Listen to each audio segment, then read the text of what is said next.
फैसला कर लो। पहला चश्मा वो नहीं है जिसके बारे में तुम जानते हो, बल्कि पहला चश्मा तो वो है कि जहाँ से हज़रत खिज़र अलैहिस्सलाम ने पानी पिया था और आज तक उसी चश्मे से आब हयात जारी है। एक और तारीखी सवाल किया, एलिए बताइए वो पत्थर बताएं जो आसमान से पहली मर्तबा उतारा गया। जवाब से पहले फिर हज़रत अली ने जुमला कहा, यकीनन तुम्हारे करीब वो पत्थर बैतुल मक़दस पे एक नस्ब किया हुआ पत्थर है जिसके बारे में तुम लोगों का कीदा है कि वो पहला पत्थर है। लेकिन तुम लोग ये बात क्यों भूल जाते हो कि खाना काबा बैतुल मक़दस से भी कई कदीम है और हजरे असवद उस वक़्त उतार कर नस्ब किया गया था जब खाना काबा तमीर हो रहा था, वो है पहला पत्थर। इस्लाह भी हो रही है साथ साथ। अब वो यहूदी मसले में पड़ गए कि हम तो अली से सवालों के जवाब पूछने आए थे। अली तो वो पहले वो बातें बताते हैं जिन पर हमारा अकीदा है, फिर उन बातों की नफ़ी करते हैं और फिर असल हकीकत बताते हैं, और इतने दलील से बताते हैं कि किसी के लिए इनकार करना मुमकिन ही नहीं होता। मजमा समझ रहा था कि वो अब भी यहूदी हैं, लेकिन हज़रत अली गैर मखसूस तरीके से उनकी यहूदियत को ख़त्म कर रहे थे और उन्हें इस्लाम के करीब कर रहे थे। अगला सवाल, अगर मैं इसको आज के दौर में कहूँ तो ये बहुत साइंसी सवाल है।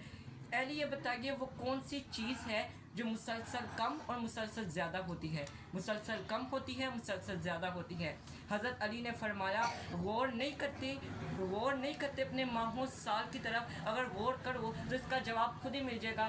पूछा कैसे? फरमाया, हर दिन अगले दिन के बराबर नहीं होता, इसी तरह हर रात गुज़िश्ता रात से छोटी बड़ी होती है। अगला सवाल, ये बताइए दुनिया में ज़िंदा रहने की पहचान सांस लेना है। क्या कायनात में कोई ऐसी चीज़ भी है जो ज़िंदा भी है और सांस भी नहीं ले रही? इस सवाल के जवाब में मजमा बड़ी गहरी सोच में डूब गया।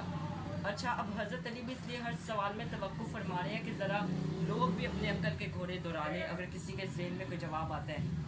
हज़रत अली ने फरमाया, सुबह जब निकलती है तो सांस लेती है। गर्ज है ना, सुबह जब निकलती है तो सांस लेती है, हालांकि सुबह ना रूह रखती है ना वो जानदार है। अगला सवाल, एलिए बताइए इस दुनिया में इंसानों ने, जिन्नात ने, मलाइका ने, सब ने तवाफ़े काबा किया, क्या किसी बेजान चीज़ ने भी तवाफ़े काबा किया?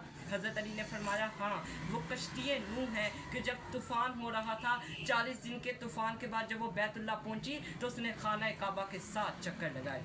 अगला सवाल, एली ये बताइए वो कौन सी चीज़ है जिसको अल्लाह ने पैदा किया और अल्लाह ही उसी के बारे में सवाल करे।